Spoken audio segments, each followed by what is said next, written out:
नमस्कार दोस्तों, आज के इस वीडियो में हम आपके लिए लाए हैं करवा चौथ पर सुनी जाने वाली व्रत कथा।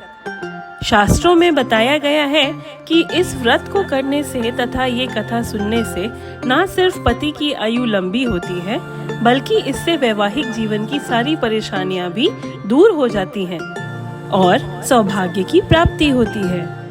तो आइए सुनते हैं करवा चौथ की व्रत की कहानी। एक सेठ के 7 पुत्र थे और एक कन्या थी। सेठानी समेत उसकी सभी बहुओं ने और बेटी ने करवा चौथ का व्रत रखा। सेठ के लड़के अपनी बहन से बहुत प्यार करते थे। सेठ के लड़के जब भोजन करने लगे तो उन्होंने अपनी बहन से भोजन के लिए कहा। इस पर उनकी बहन ने जवाब दिया, भाई अभी तो चांद नहीं निकला है। चांद निकलने पर उसे अर्घ देकर ही मैं भोजन करूंगी। बहन की बात सुनकर भाइयों ने नगर के बाहर जाकर एक पहाड़ी पर अग्नि जला दी और छलनी ले जाकर उसमें से प्रकाश दिखाते हुए अपनी बहन से बोले, बहन चांद निकल आया है, अर्घ देकर भोजन कर लो। सेठ की बेटी ने अपनी भाभियों से कहा, भाभी देखो चांद निकल आया है, आप भी अर्घ देकर भोजन कर लो। ननद की बात सुनकर भाभियां बोली, बाई साहब ये तो आपका चांद है, हमारा चांद आने में अभी समय है। वो भूख से व्याकुल थी। उसने चांद को अर्घ दिया और भोजन करने बैठ गई। जैसे ही उसने पहला निवाला खाया उसे छींक आ गई। दूसरा निवाला खाते ही उसमें बाल निकल आया और तीसरा निवाला अभी खाने ही वाली थी कि उसके ससुराल से बुलावा आ गया कि पति बीमार है और वो जिस भी हाल में हो तुरंत ससुराल पहुंचे। उसे विदा करने के लिए माँ ने जब बक्से से कपड़े निकाले तो काले कपड़े मिले। दूसरी बार सभी कपड़े सफेद निकले। ये देखकर बेटी बोली, माँ तुम रहने दो, मैं चली जाती हूँ। माँ घबरा कर बेटी से बोली, बेटी रास्ते में जो भी छोटा बड़ा कोई भी मिले सबके पैर पड़ती जाना। जो भी सदा सुहागन होने का आशीर्वाद दे तो वही अपने पल्ले में गांठ बांध लेना। बेटी बोली ठीक है और वो अपने ससुराल के लिए चल दी। रास्ते में उसे जो भी मिला वो सबके पांव छूती गई। सबने सुखी रहो, पीहर का सुख देखो, खुश रहो का आशीर्वाद दिया। ऐसे वो अपने ससुराल पहुंच गई। ससुराल के दरवाजे पर छोटी ननद खेल रही थी। जब उसके पांव छुए तो उसने आशीर्वाद दिया, सदा सौभाग्यवती रहो, पुत्रवती रहो और सदा सुहागन रहो।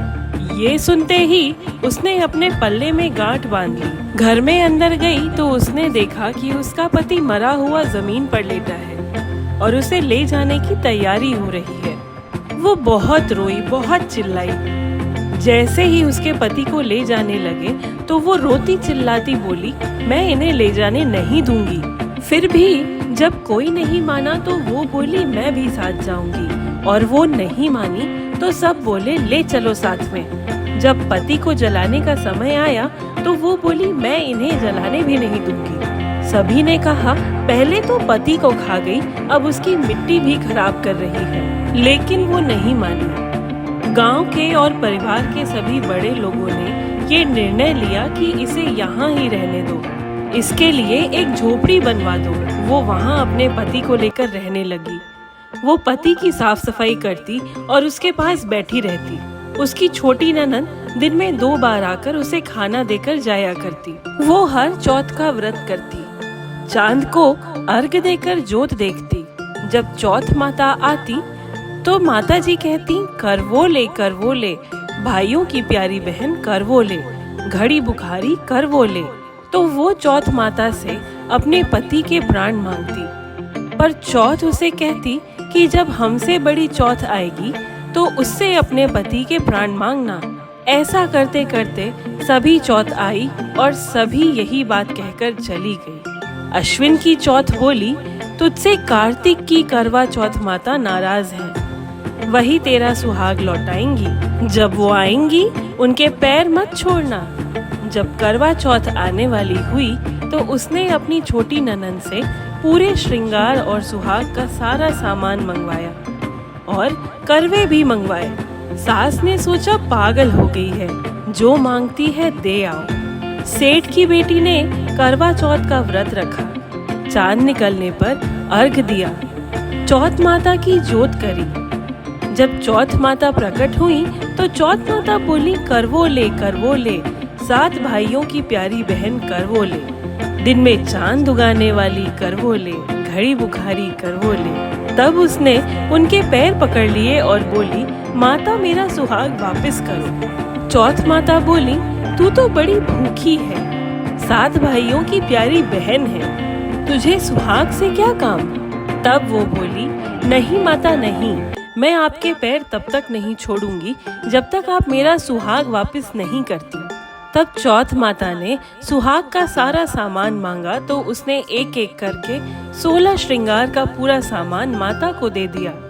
चौथ माता अपनी आंखों से काजल निकाले, नाखून से मेहंदी निकाली और मांग से सिंदूर निकाला, उंगली का छींटा दिया।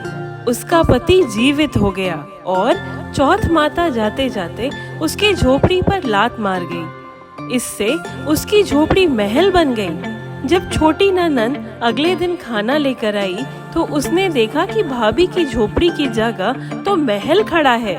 वो ननद को देखते ही दौड़ी दौड़ी उसके पास आई और बोली, देखो बाई साहब, आपका भाई वापस आ गया।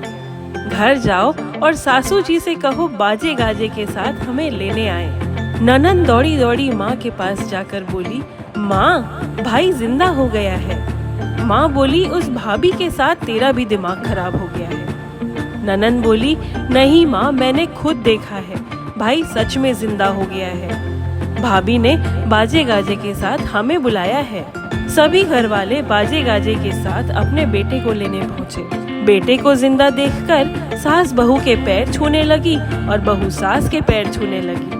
वो बोली, मैंने तो साल भर पहले ही इसे अपने घर से भेज दिया था, वो तो तू ही थी जो इसे वापस लेकर आई है। करवा चौथ माता जैसे सेठ की बेटी के साथ पहले किया वैसा किसी के साथ मत करना, और बाद में जैसे उसे सुहाग दिया वैसे सबको देना और सभी पर अपनी कृपा बनाए रखना। दोस्तों, आप सभी की लंबी और खुशहाल वैवाहिक जीवन की मंगल कामना करते हुए आपसे विदा लेती हूँ।